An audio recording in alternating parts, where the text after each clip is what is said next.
अस्सलाम वालेकुम नाज़रीन, प्रोग्राम ओपिनियन विद अली काजी में भलीकार आवां यासिर अहमद मूंखे स्टूडियो में जॉइन कंदा सीनियर तज्ज़ियाकार Ali Qazi sahab. Welcome Ali sahab. Thank you. Yes Ali sahab, KP जा लोकल गवर्नमेंट इलेक्शन थिया जंहिंजो अञा अधु हिसो थियो। फेज़ 1 हुनखे चवनि था, वरी फेज़ 2 में अधु हिसो बकाया इलेक्शन थींदा, जंहिंमें काफ़ी इंट्रस्टिंग रिज़ल्ट्स नज़र आया आहिनि।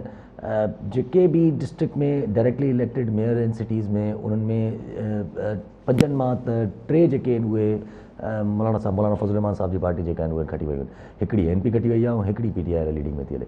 त इहे इन हिसाब सां अगरि ॾिठो वञे त वाक़ई पीटीआई शिकस्त अची वई आहे, पर पाण शिबली फराज साहब वीचारा उहे तस्लीम कंदा पिया त हा बाबा शिकस्त असांजी अची वई आहे, जेके घणे भाङे उहे चवनि था पीटीआई वर्सेस पीटीआई असांजो शिकस्त जो सबबु बणे। सो बुनियादी तरह JUI जेको आहे JUIF केपी में अर्बन स्टेशंस में चाहे मेयर थिया आहिनि, जेके शहरी इलाइक़ा आहिनि, उनमें वोट वरितो आहे। हिकिड़ो नओं ट्रेंड आहे केपी में। अमूमन केपी में हिन ॻाल्हि खां इनकार नथो करे सघिजे त JUIF जो वोट बैंक रहियो आहे। ख़ुदि MMA जी गवर्नमेंट रही आहे, उते चीफ मिनिस्टर रहियो आहे हिन जो, मज़हबी लाड़े जो हवाले सां। पर अमूमन तसवुरु इहो कयो वेंदो हो त जेके केपी जा ॿाराड़ी वारा इलाइक़ा आहिनि, उते JUI जो मदरसनि जे करे, ॿियनि फैक्टर्स जे करे असरु सूख आहे, शहरनि में घटि आहे। हू जेको लिबरल ऐं कंज़र्वेटिव वारो जो किसो थिए थो, जेको लिबरल पश्तून या हिंदको स्पीकिंग आहे, उन में एतिरो न आहे हिन जो असरु। लेकिन इंट्रस्टिंग रिज़ल्ट आया आहिनि कि शहरी इलाइक़नि मां मेयर जेके आहिनि उहे चूंडिजी विया आहिनि पेशावर जहिड़े शहर मां। सो इन जो मतिलबु इहो थियो त माण्हू जेको ॿ टे ॻाल्हियूं, हिकिड़ो त लॻे थो त इलेक्शन में ज़ाहिरी तरह प्राइमा फेसी को झुरलो न फिरियो आहे। न त केपी मां पेशावर जी सीट वञणु मतिलबु मेयर जी पीटीआई जे हथां इहो काफ़ी पॉलिटिकली एम्बेरसिंग आहे। ऐं हिकिड़ो उहो जेको जनरली डिस्कशन आहे त महांगाई आहे, इमरान ख़ान जी ॿियूं पॉलिसीज़ आहिनि, स्पेशली महांगाई आहे, उन पीटीआई जो जेको वोट बैंक आहे उहो तमामु घणो मुतासिर कयो आहे इमरान ख़ान जे वोट बैंक खे। त उनजी अकासी त सऊं सिधी थिए थी त पेशावर मां JUI खटे वञे। ऐं तव्हां ॾिसो त वरी ॻाल्हि इहा आहे त पेशावर जे वोटरनि या बन्नू जे वोटरनि, ही जेके अर्बन स्टेशन, इन्हनि ऑल्टरनेट तौरु पीटीआई जो ऑल्टरनेट तौरु नवाज़ लीग जो त शायदि को कैंडिडेट हो ई कोन, शायदि उन्हनि सपोर्ट कयो JUIF खे। लेकिन हुननि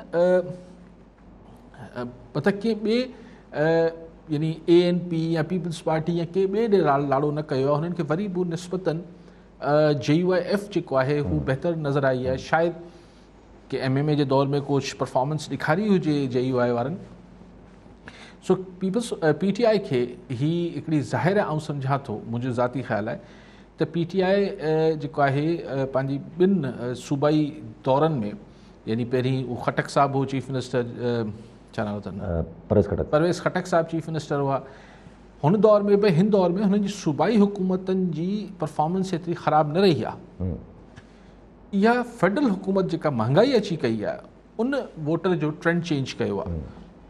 ऐं हाणे दिलचस्प खेल थींदो जो JUIF ऐं PTI जेके हिक ॿिए जी शिकिल ॾिसण लाइ तयारु कोन आहिनि, शदीद हिक ॿिए जा मुखालिफ़ आहिनि, उते हुननि जी राजधानी में यानी गादियारे हंद में केपी जे पेशावर में JUIF मौलाना फज़लुर रहमान जो नुमाइंदो मेयर हूंदो।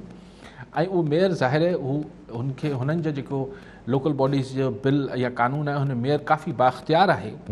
त हाणे हिकिड़ो बाख्तियार पेशावर जो मेयर ऐं जॾहिं चीफ मिनिस्टर यानी केपी हुकूमत जे विच में PTI जी, हाणे 1.5 साल कीअं इहो रिश्तो हलंदो, इहो क़ाबिल दीद हूंदो। ऐं सिर्फ़ु हिकिड़ो मेयर न आहे, हिन महिल ताईं 2 मेयर्स जेके आहिनि 5 मां, ईअं न मेजर स्टेशन ते इंक्लूडिंग पेशावर JUI टच विया आहिनि। ऐं अञा बाक़ी ज़िलनि में चूंड थियणु बाक़ी आहे।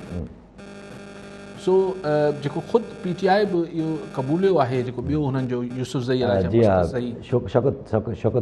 हा, उन्हनि मञियो आहे त जेका महांगाई वारो मामिलो आहे, ॾिसो असां वटि अगरि इलेक्शन फेयर थियनि न यासिर साहब, त पोइ त हुन ते तजियो ऐं हीअ सभु ॻाल्हियूं ठहनि थियूं। हिन दफ़े बि आउं चाहियां थो त इलेक्शन मुल्क में जिथे बि फेयर थिया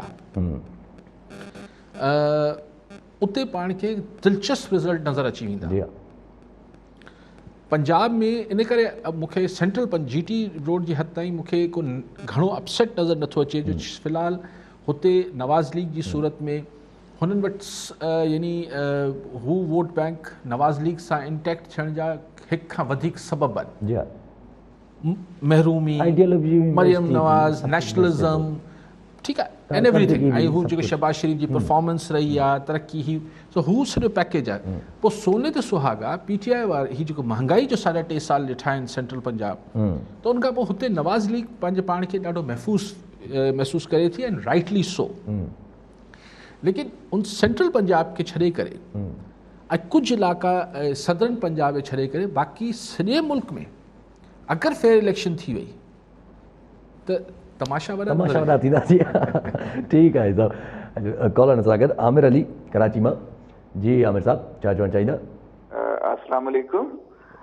रिसेंटली आई मीन टू से कल्ह जेको KPK में जेके लोकल गवर्नमेंट इलेक्शंस थिया आहिनि त उन्हनि जो रिज़ल्ट्स जेके एक्सपेक्टेड आहे उन खां मुख़्तलिफ़ आया आहिनि। त कैन वी से दैट जेका वेव ऑफ चेंज आहे या माण्हुनि जी जेका रिज़नमेंट आहे अगेंस्ट द गवर्नमेंट उहा रिफ्लेक्ट थिए पई ऐं स्लोली इहो जेको तब्दीली जी वेव आहे या through out the country emerge थींदी, स्पेशली सिंध में बि ऐं ॿियनि प्रोविंसिस में बि? ठीकु आहे साईं। जब इहो ई अचे पियो ज़हन में सुवाल त हीअ जेका वेव हले थी पई, ईअं जेके अनएक्सपेक्टेड रिज़ल्ट नासिर शाह साहब बि अनाउंस कयो आहे त असां फरवरी मार्च में ECP इलेक्शन कराए, इलेक्शन कमीशन ऑफ पाकिस्तान असां वटि लोकल बॉडीज़ जा, त छा वेव इहा हलंदी हिते बि कंटिन्यू? ॾिसो न, एरिया टू एरिया आहे। हिते ही KP जेको हो, आमिर साहब जेके ॻाल्हि पिया, KP जेको हो हू PTI जो स्ट्रॉन्ग होल्ड हो, हिकिड़ो मर्कज़ हो। सिंध जेका आहे, सिंध में कराची उहो बि जीअं थियो हो सो थियो, लेकिन कराची खे छॾे बाक़ी इंटीरियर सिंध त PTI जो को स्ट्रॉन्ग होल्ड आहे ई कोन। त PTI जे पहिरीं कहिड़ो PTI जे हक़ में वोटर हो, हाणे त मुर्गो ज़ाहिर आहे मूंखे को सिंध में PTI जो को कराची में ज़ोर हणंदा, लेकिन अगरि कराची में फेयर इलेक्शन थी त मूंखे मतिलबु चाहे लोकल बॉडीज़ जा इलेक्शन छो न थी रहिया हुजनि, हू जेका हिन महिल माण्हुनि जो सेंटिमेंट आहे महांगाई जे ख़िलाफ़ु, उहो सेंटिमेंट ख़ान साहब खे बैलेट बॉक्स जी हद ताईं मुंहिंजो बैलेट बॉक्स में ताईं नथो चवां, बैलेट बॉक्स में यकीनन शिद्दत सां नज़र ईंदो रिएक्शन। ठीकु आहे सभु। कॉलर सां गॾु मोहसिन बेलार राणीपुर मां। जी बेलार साहब, छा चवणु चाहींदा? सर काज़ी साहब मां 2 सवाल आहिनि नंढा, जवाब ज़रूरु ॾींदा।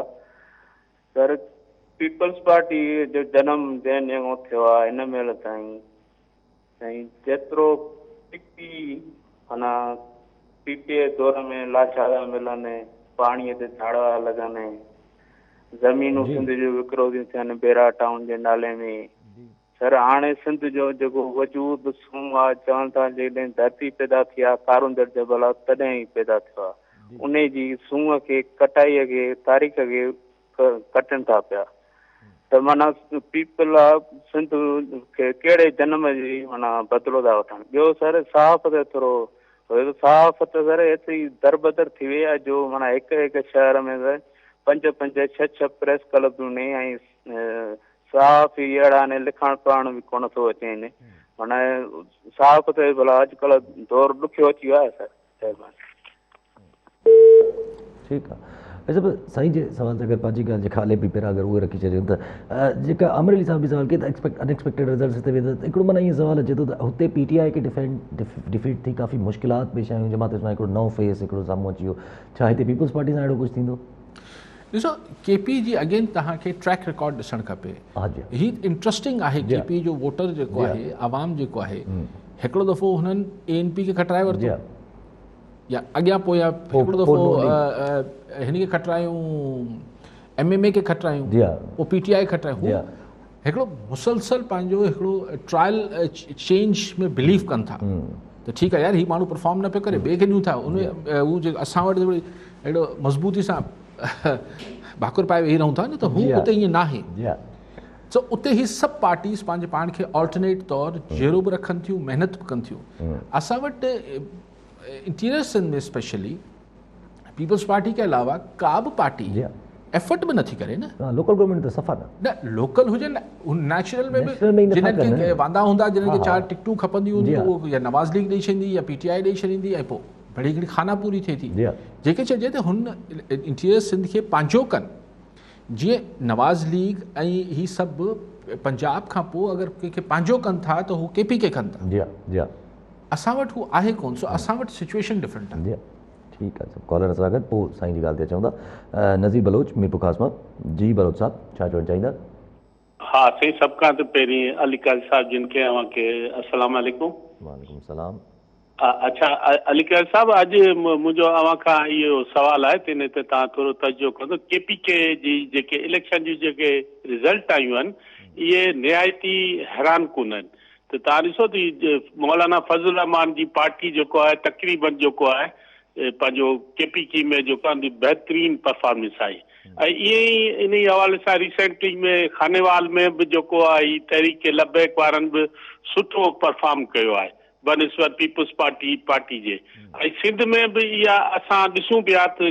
गहराई खां त इहा सूरत हाल थींदी वञे त माण्हू जेको पॉलिटिकल पार्टीज़ खां ख़ासि तौर ते हिकु मायूस जी हद ताईं माण्हू हलिया विया आहिनि ऐं उहो मज़हबी उनसर चाहे मौलाना फज़ल रहमान जी सूरत में हुजे चाहे अल तशय्युद जी सूरत में हुजे या तहरीक लबैक जी सूरत माण्हू जो रुझान इन तरफ़ आहे अव्हां जी वसी नज़र आहे ऐं तव्हांजो हूंदो आहे रायो हिकिड़ो अणधोरियो तव्हां इन खे कीअं था ॾिसो त पंहिंजो ओवरऑल जेको सूरत हाल जेका हींअर जेको अचे पई माण्हुनि जे मायूं तक़रीबन जेको तव्हां ॾिसो त ओपिनियन इहा ईंदी आहे त तहरीक इंसाफ़ खां मायूस थी ऐं माण्हू कन्वर्ट थियनि पिया थोरो घणो पंजाब में नून लीग ऐं ओवरऑल पूरे पाकिस्तान में बि पीपल्स पार्टी सां बि माण्हू मायूस थींदा वञनि ख़ासि तौर ते सिंध में बि इन ते थोरो तव्हां तबसरो कंदो त इहो छा जेको आहे एग्ज़ाम आहे हिननि सियासी पार्टियुनि जे लाइ इन खे तव्हां कीअं था ॾिसो सर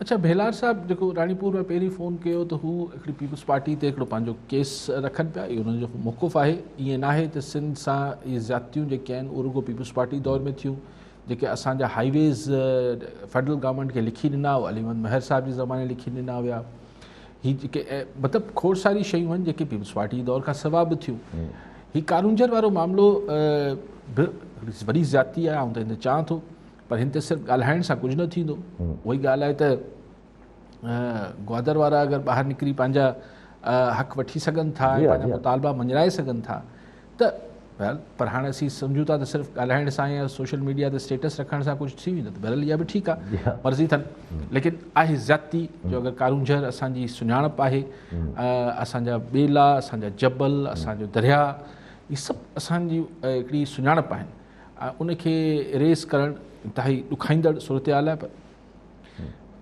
वाक़ा करे सघूं था बाक़ी ॿुधणु कमु त हुननि जो आहे सरकार जो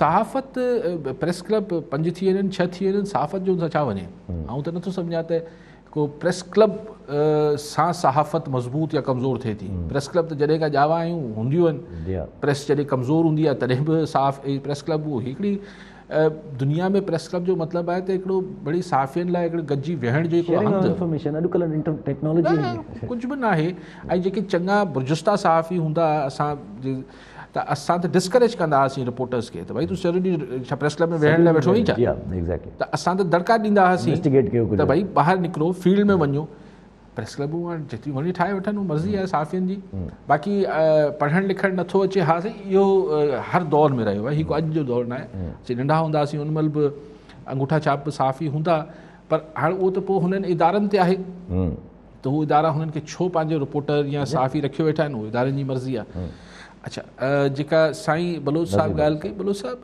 ॾिसो हिकिड़ी तव्हांखे हैरानगी थिए पई अगरि इलेक्शन फेयर थींदा अगरि थिया आहिनि ऐं थियनि त मूंखे का बि हैरानगी न थींदी त ही न थी आहे फ्रैंकली सिर्फ़ु एतिरो थियो आहे त अर्बन एरिया में JUI खे वोट मिलियो आहे बाक़ी इन ॻाल्हि में त हैरान थियण जी ज़रूरत ई न हुई त जेको एतिरी महांगाई जी लहर आहे जो PTI जो वोटर हाणे PTI खे कीअं वोट ॾे ऐं पंजाब में आउं नथो सम्झां तव्हां चओ था त थोरो घणो नवाज़ लीग जो वोट वधियो आहे ऐं सम्झां थो उनजो वोट इंटैक्ट आहे बल्कि वधियो आहे ठीकु ठाक वधियो आहे सिंध जी जेका तव्हां ॻाल्हि कयो पिया त हिते बि अगरि फेयर इलेक्शन थींदा त बहरहाल माण्हुनि खे अगरि को शिकायत हूंदी ऐं का ॿी ऑल्टरनेट पार्टी न हूंदी त पोइ माण्हू आज़ादु उम्मीदवारनि ॾे निहारींदा।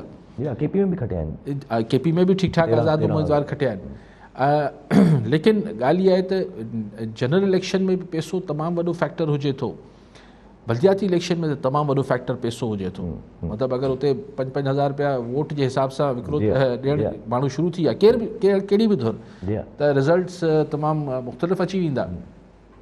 लेकिन आउं नथो सम्झां त अञा बि मुल्क में सिंध बशमूल मज़हबी लाड़े जे हिसाब सां को वोट बैंक को तमामु सवायो वधी वियो आहे, माण्हुनि जो रुझान वधियो आहे, न वोट बैंक आउं नथो सम्झां सवायो वधियो आहे।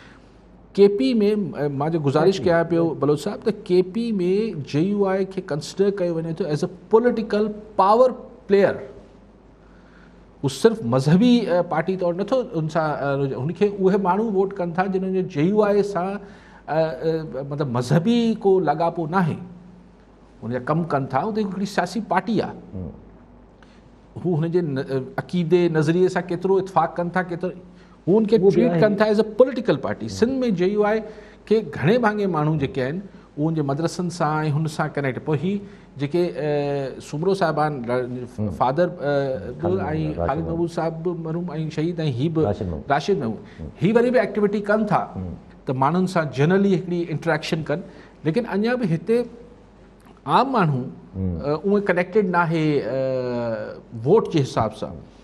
त आउं नथो सम्झां त हा हीअ जेका लबैक पाकिस्तान जो पंजाब में पाण ट्रेंड ॾिसूं था। हाणे तव्हां कॉलर जी कॉलर अचूं था पिया, ख़ालिद उजड़ हैदराबाद मां। जी उजड़ साहब छा चवणु चाहींदा? साईं असां हीअ जेका बलदियाती इलेक्शन जेका हींअर थी आहे KPK में, हलो जी जी हा साईं, इन त जेको आहे सो तमामु घणो जेको आहे सो हिकिड़ो माना इन में हिकिड़ी अजीब हिकिड़ी ॻाल्हि थी आहे त जमियत उलमा ऐं ॿियूं जेके आहिनि उहे वधीक पियूं अचनि, PTI पुठिते पई वञे। इन ते थोरो रोशनी विझो, इहो इन जो असरु आहे त जेका महांगाई या उतां जी बि गुड गवर्नेंस सही न आहे, या उन जी ॻाल्हि आहे त कुझु इशारा मिलिया आहिनि। जीअं कुझु ॾींहं अॻु जेको आहे सो दावा कई वई त ॿिनि जनरल जेको आहे सो नवाज़ शरीफ़ खे सां एतिज़ाज़ सां इहा ॻाल्हि कई त जेको आहे सो उन्हनि जो ठाह थी वियो आहे, ऐं ॿुधो आहे त इन्हनि सभिनी जा ठाह थी वियो आहे। छा उहा ॻाल्हि आहे या वाक़ई को असां में शऊर अची वियो आहे, या मौलाना साहब खे अॻियां आंदो पियो वञे? इन ते थोरो रोशनी विझंदा त ॾाढो सुठो थींदो। मौजूदु हींअर इहो ई आहे।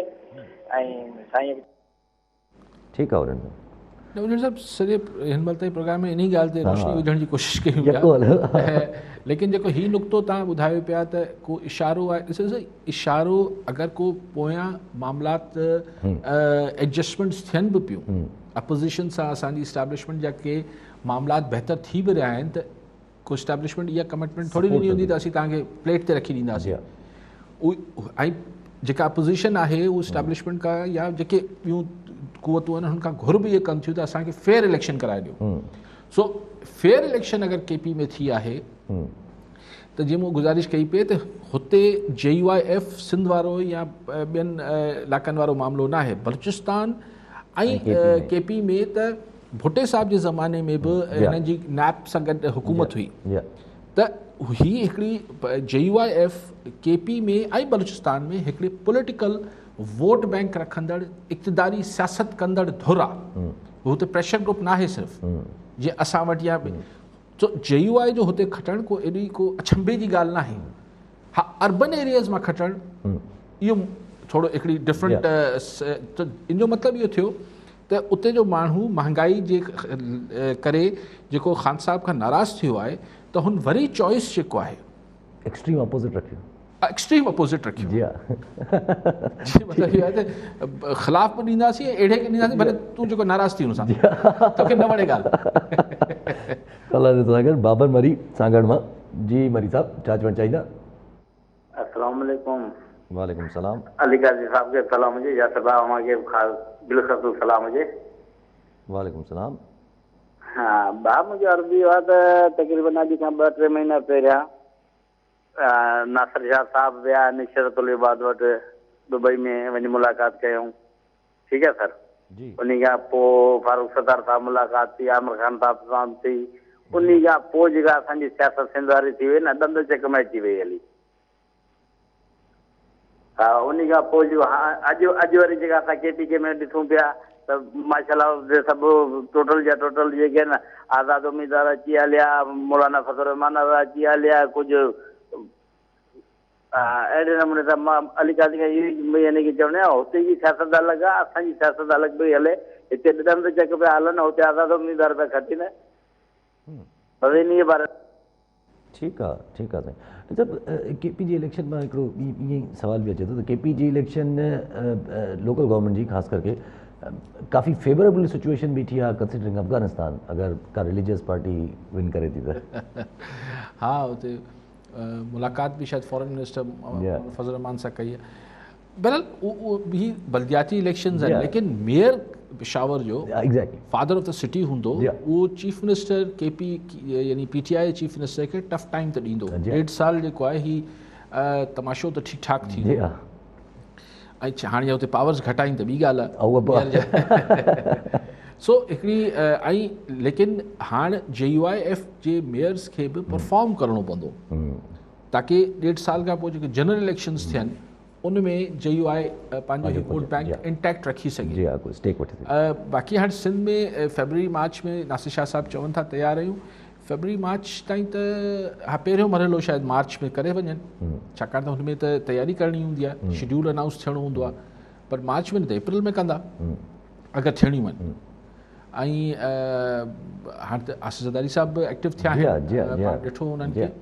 सो पीपल्स पार्टी बि ज़ाहिर इहो यकीनी बनाइण जी कोशिशि कंदी त ही जेके अगरि बल्दियाती इलेक्शन थियनि था त हुन में जंहिंजो इम्कान हाणे काफ़ी नज़र अचे थो ऐं छाकाणि त मूंखे इम्कान इन करे नज़र अचे थो त बिल बि अची वियो आहे जंहिं शदोमत सां जमात इस्लामी MQM ऐं हाणे PSP बि मुस्तफ़ा कमाल बि हाणे उहा ई ॿोली ॻाल्हाइणु शुरू थी वियो आहे जेका MQM वारी आहे। कल्ह ताईं 2-3 ॾींहंनि अॻु ताईं त मॉडरेट ॻाल्हाईंदो, हाणे उहा बि उहा ई ॿोली ॻाल्हाए पियो त हीउ जेको तासुबी कार्ड निकितो आहे यानी जमात इस्लामी अलाए छा थियो मतिलबु न अलाए छा न थियो आहे, लेकिन हीउ जेको पंहिंजो हिकिड़ो भरम ठाहिनि था हीउ एक्सपोज थी वञनि था त यानी भाई कराची असांजी अखियुनि ते पर तव्हां सॼे सिंध जी ॻाल्हि कयो न, चलो MQM खे त सॼे सिंध जी ॻाल्हि करण में जेको आहे उहो मुंझारो थिए थो, ठीकु आहे न, PSP खे या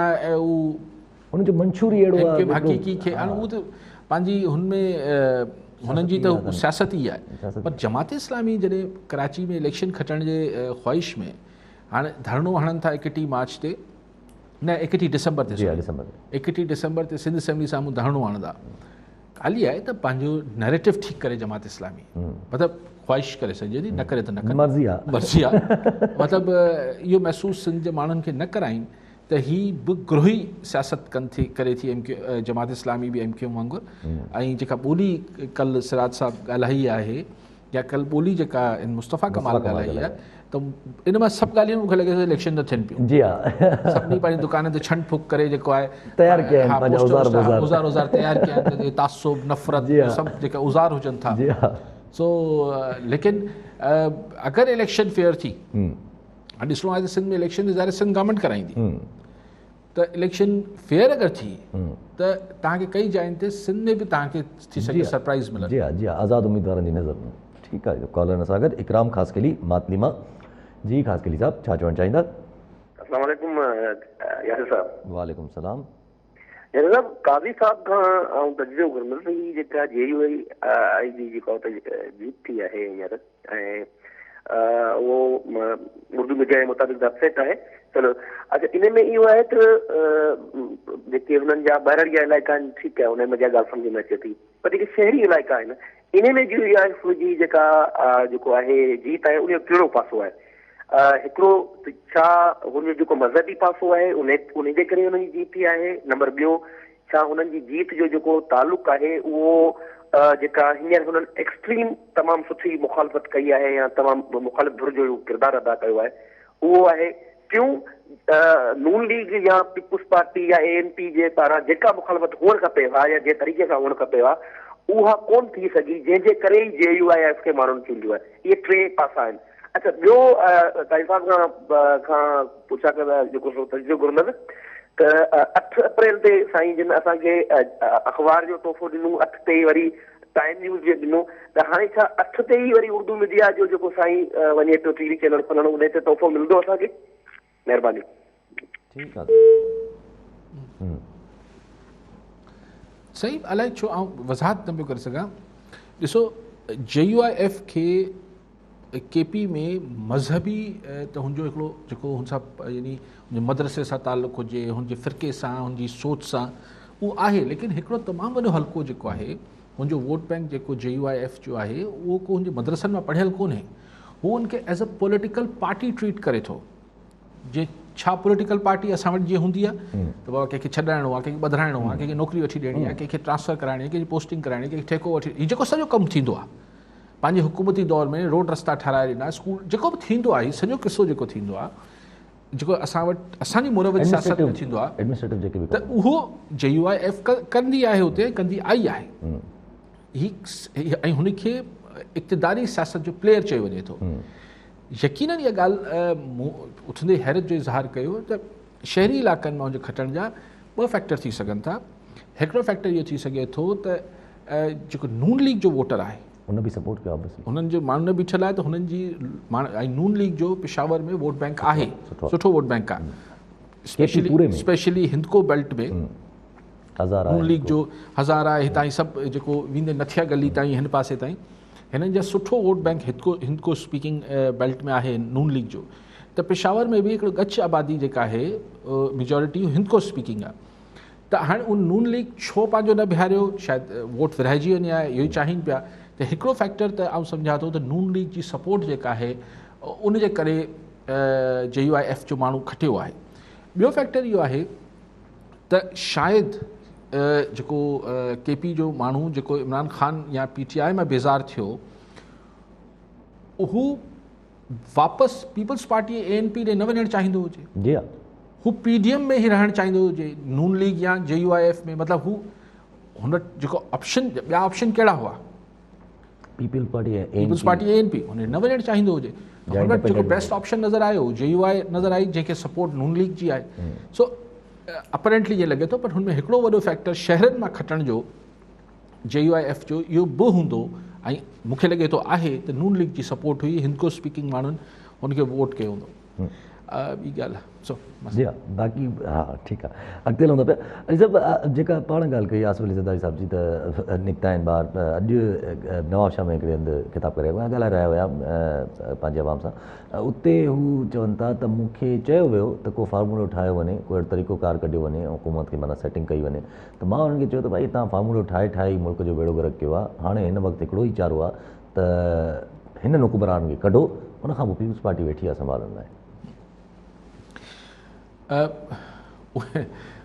ज़रदारी साहिब चयो त फॉर्मूला कॾहिं मतिलबु लॻाए त आहिनि मुल्क जो इहो हशर कयो। वाकई में असां फॉर्मूलनि जी फैक्ट्री रही आहे मुल्क ते। हर माण्हू अचे थो, हिकिड़ो नओं फॉर्मूलो अची लागू करे थो। इहे ॻाल्हियूं त ॾिसो न, अॼु ज़रदारी साहिब हाणे चाहे नून लीग हुजे, चाहे पीपल्स पार्टी हुजे, चाहे हीअ सभु पार्टियुनि सां राब्ता रहंदा आहिनि। इहे ॻाल्हियूं पाण कंदा हुआसीं। ज़रदारी साहिब बि चयो रिसेंटली ॻाल्हि ॿोल, ऐं सम्झा थो रिसेंटली बि थी हूंदी। हाणे ज़रदारी साहिब जेको हुननि खे ॻाल्हि करणु चाहींदा हूंदा त हिननि सां गॾिजी सॼी कुझु नथो थी सघे। जी हा, हाणे नथो थी सघे। सो इन जो मतिलबु इहो आहे त हीअ ॻाल्हि जेका बि राब्तो थियो आहे, हीअ 1.5-2 महीना पुराणो राब्तो आहे। चङा आउं नथो सम्झां 1.5-2 महीननि जे अंदरि जेके चेंजिस आयूं आहिनि, उनखां पोइ इहो चयो वियो हूंदो कंहिं त तव्हां हिननि खे ई सपोर्ट कयो, त हिननि खे हटायो। हाणे हिननि खे हटाइण जो ॿई तरीक़ा आहिनि। ॿियो टियों तरीक़ो कोन्हे। हिकिड़ो नो कॉन्फिडेंस आहे, ॿियो इहो आहे त हू पाण इस्तीफ़ा ॾेई छॾे। आईनी त 2 रस्ता आहिनि। ठीकु आहे। हाणे no confidence Peoples Party on their own. हाणे पीपल्स पार्टी शायदि ज़रदारी साहिब जेके बि हुननि जी हाणे ज़्यादा जलसे सां ख़िताबु करे रहिया, उते को तफ़सील त कोन ॿुधाईंदा, लेकिन पाण अगरि हा जे सोझरे ते ईअं ॻाल्हि सम्झूं त ज़ाहिर उन महिल इहे ॻाल्हियूं थी हूंदियूं त ठीकु आहे, तव्हां नो कॉन्फिडेंस आणियो, जी हा, चयो वियो हूंदो, असीं विच में न पवंदासीं।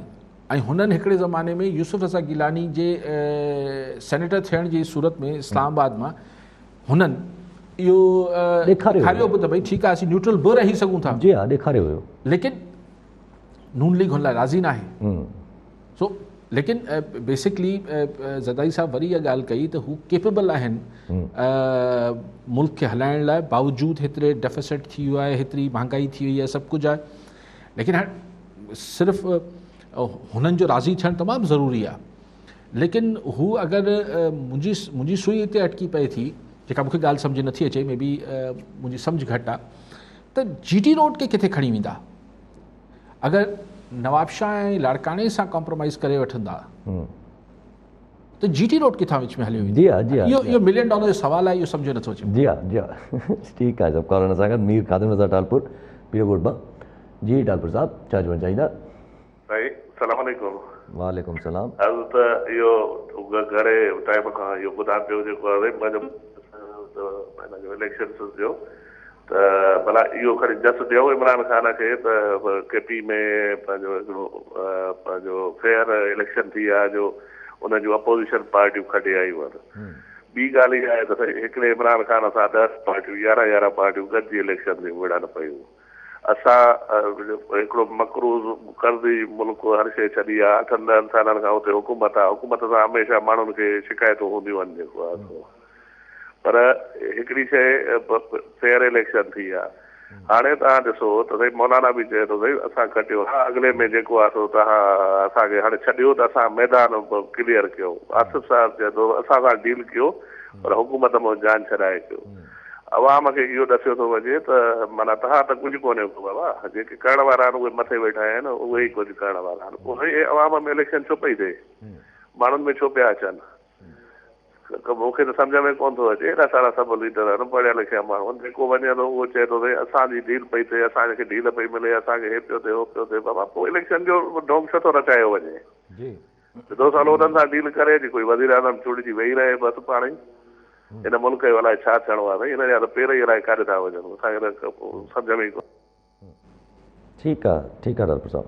अगरि टालपुर साहब जी ॻाल्हि सां पहिरियों हिकिड़ी नंढी ॻाल्हि रखी छॾियूं त जेका तव्हां ॻाल्हि कई पंहिंजी हले पई त पीपुल्स पार्टी ऐं GT रोड जी सियासत जी, त माना हुन में हिकिड़ो अचे पियो त छा GT रोड या PMLN एतिरो कॉम्प्रोमाइज़ पीपुल्स पार्टी जे करे नथी करे सघे? त ख़ैर आहे, for the 5 years peoples party खे ॾेई छॾिजे। पीपुल्स पार्टी खे छो न?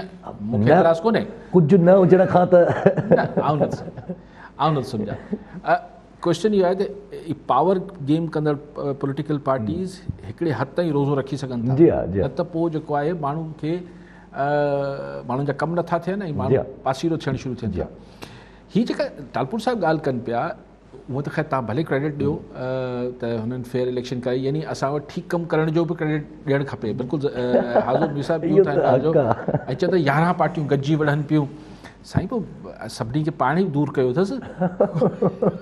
चए थो मां अकेलो पहलवान काफ़ी आहियां, पाण थो चवे। लेकिन हिन में हिकिड़ी ॿी ॻाल्हि मूंखे काफ़ी देरि खां ज़हन में आई पई, पर मूं चयो चवां न चवां, लेकिन इहे रिकॉर्ड लाइ रखियो किथे हीउ हिकिड़ो शो पीस त न ॾेखारियो वियो आहे त भई अगरि हिते फेयर थिए ऐं बाक़ी किथे झुरलू फिरे त पोइ अगरि इल्ज़ाम लॻनि धांधली जा, चइजे यार हुते त मञी वरितो, हाणे मञो नथा, या मार्च जेको आहे उहो थोरो सो शो पीस बि थी सघे थो।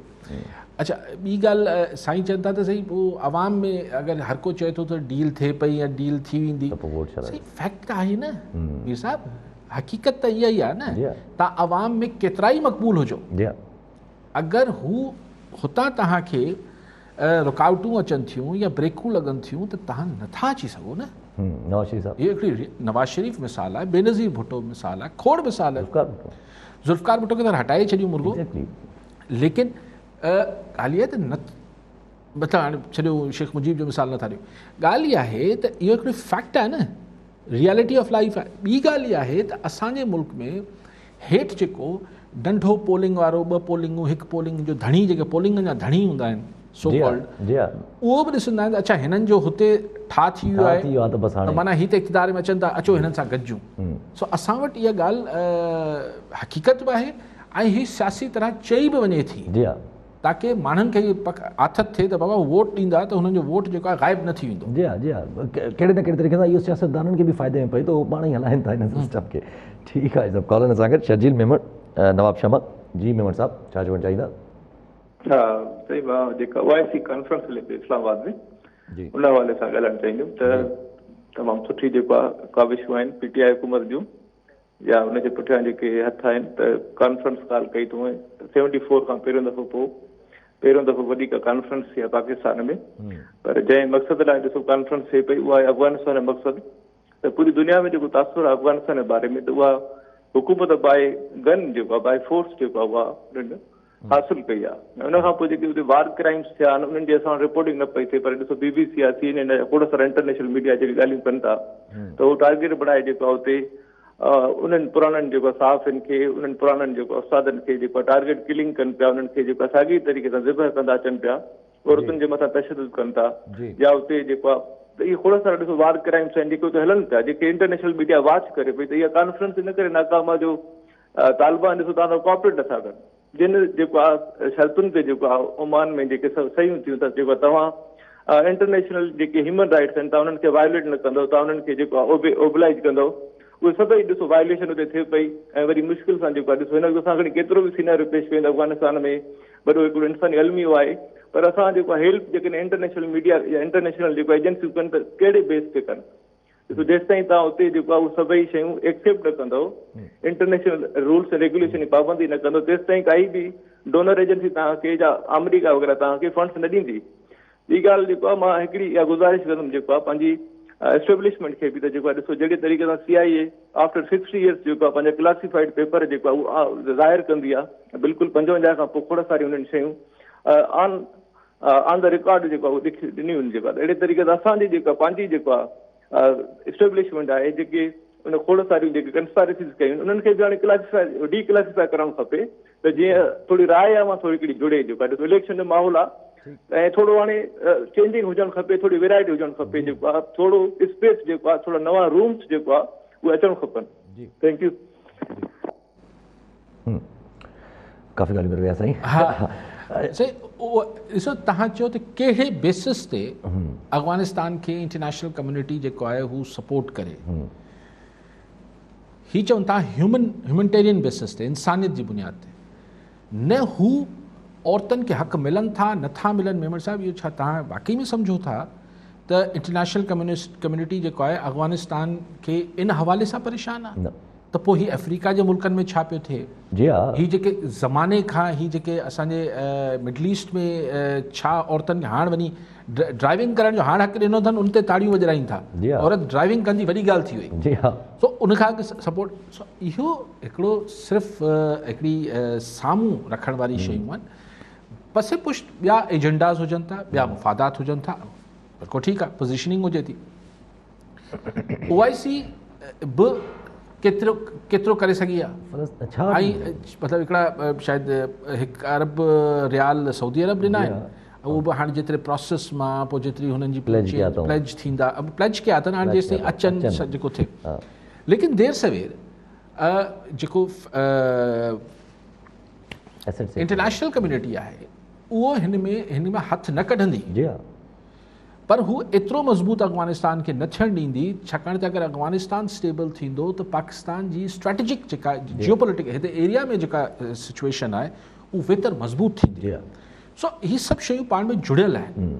OIC बि अफ़गानिस्तान जीअं कल्ह चयो न भई कश्मीर ऐं फ़लस्तीन जो न उन सां वास्तो न आहे, अलाए केतिरा चकर कॉल्स कई वयूं, पर न ही सभु ॻाल्हियूं ॾेखा जूं हुजनि थियूं त हुते कंहिंखे ज़बा कयो पियो वञे, न पियो कयो वञे, कर्ज़। अच्छा पोइ तव्हां चओ था फोर्सबली तालिबान आहे, हाणे त कर्ज़ ई गवाही ॾिए थो, हुननि जो संदो माण्हू अमेरिका जो चए थो त भई हू त अचनि ई न पिया अंदरि, हू भॼी वियो अशरफ गनी, ऐं मूं सम्झो त क्योस थी वेंदो, ऐं को बि धणी वणी रहियो कोन हो काबुल में, त मूं हुननि खे चयो त अची वञो बाबा टेक ओवर कयो।